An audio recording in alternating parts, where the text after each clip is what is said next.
नमस्ते। आज हम बात कर रहे हैं राजस्थान की, जहां हजारों शिक्षकों का भविष्य एक सरकारी फैसले की वजह से दांव पर लगा हुआ है। ये कहानी है दो नौकरियों की, जो कहने को तो एक ही मॉडल पर बनी है, पर जिनकी हकीकत में जमीन आसमान का फर्क है। 3,540 ये बस एक आंकड़ा नहीं है, ये उन टीचर्स की पदों की संख्या है जिनकी भर्ती होने वाली है। और पता है, यही नंबर इस पूरे विवाद की जड़ में है। तो चलिए जरा और गहराई से समझते हैं कि आखिर मामला है क्या। तो देखिए, राजस्थान सरकार ने ऐलान किया एक बड़ी भर्ती का। सुनने में तो ये बहुत अच्छी खबर लगती है ना? लेकिन इस खुशी के साथ साथ एक बहुत बड़ा सवाल भी खड़ा हो गया है। सवाल ये कि क्या सभी टीचर्स के साथ एक जैसा मतलब समान व्यवहार हो भी रहा है? तो असल में खबर ये है कि स्टेट का जो हायर एजुकेशन डिपार्टमेंट है, वो 32 अलग अलग सब्जेक्ट्स में 3,540 टीचिंग पोस्ट भरने जा रहा है। अब जाहिर है, ये एक बहुत बड़ा कदम है और इसका असर तो पूरे राज्य के एजुकेशन सिस्टम पर पड़ना तय है।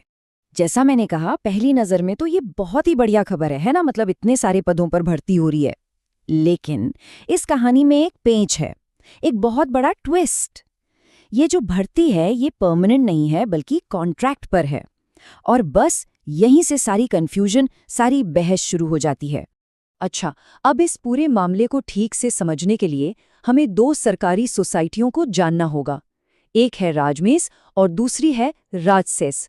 यकीन मानिए, इन दोनों के बीच जो फर्क है ना, उसी में इस पूरे विवाद की जड़ें छिपी हुई हैं। तो देखिए, एक तरफ है राजमेस, मतलब राजस्थान मेडिकल एजुकेशन सोसाइटी। ये सरकारी मेडिकल कॉलेजों के लिए है।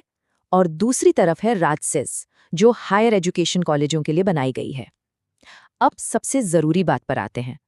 कहा यह गया कि राजसेस को ठीक राजमेस के ही मॉडल पर, मतलब उसी की तर्ज पर बनाया गया है।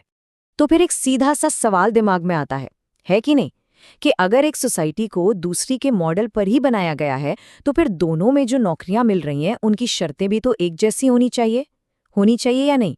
चलिए पता करते हैं। ओके, तो अब हम आ गए हैं इस मामले के बिल्कुल सेंटर में, यानी सैलरी और दूसरी सुविधाओं में जो फर्क है उस पर।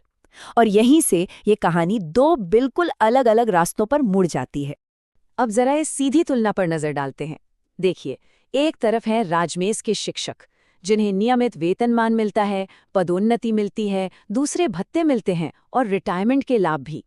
और दूसरी तरफ है राजसेस के शिक्षक, जिनके लिए इन सारी सुविधाओं के आगे जवाब है नहीं। ये सिर्फ सुविधाओं का अंतर नहीं है, ये तो भविष्य की सुरक्षा और आत्मसम्मान का भी सवाल है। तो सवाल उठता है कि राजसेस के शिक्षकों को आखिर मिल क्या रहा है? उन्हें मिल रहा है एक फिक्स टर्म और फिक्स पे वाला कॉन्ट्रैक्ट, मतलब एक तय समय के लिए नौकरी, एक तय तनख्वाह पर। सीधी सी बात है, ना कोई जॉब सिक्योरिटी, ना ही आगे बढ़ने का कोई रास्ता। और वो तय तनख्वाह कितनी है? सिर्फ 28,000 रुपए महीना। जरा सोचिए, ये वो रकम है जो उन उच्च शिक्षा के योग्य पेशेवरों को दी जाएगी, जिनके कंधों पर अगली पीढ़ी को तैयार करने की इतनी बड़ी जिम्मेदारी है। और सुनिए, ये कॉन्ट्रैक्ट 1-2 साल का नहीं, पूरे 5 साल का है। जरा कल्पना कीजिए, 5 साल तक एक ही सैलरी पे काम करना, कोई इंक्रीमेंट नहीं, कोई प्रमोशन की उम्मीद नहीं। ये तो किसी के भी करियर को एक जगह पे रोक देने जैसा है ना? तो अब आप समझ ही गए होंगे कि इस पूरे सिस्टम पर इतने गहरे सवाल क्यों उठ रहे हैं। जाहिर सी बात है, उठेंगे ही, क्योंकि ये मामला सिर्फ सैलरी का नहीं है, ये तो समानता और निष्पक्षता जैसे बुनियादी सिद्धांतों का है।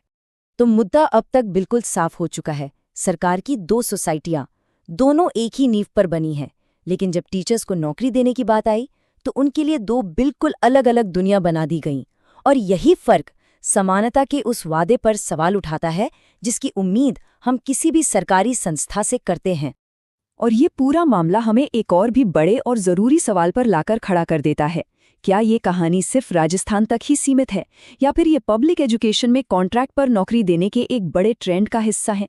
सोचकर देखिए, अगर टीचर्स को एक सम्मानजनक सैलरी और करियर की सुरक्षा ही नहीं मिलेगी, तो जो सबसे काबिल लोग हैं वो इस प्रोफेशन में आएंगे ही क्यों? और इसका सीधा असर हमारी शिक्षा की क्वालिटी और हमारे बच्चों के भविष्य पर क्या पड़ेगा? ये एक ऐसा सवाल है जिस पर हम सबको सोचने की जरूरत है। एजुकेशन से जुड़ी हर जानकारी के लिए शिक्षक सारथी को सब्सक्राइब और लाइक कीजिए।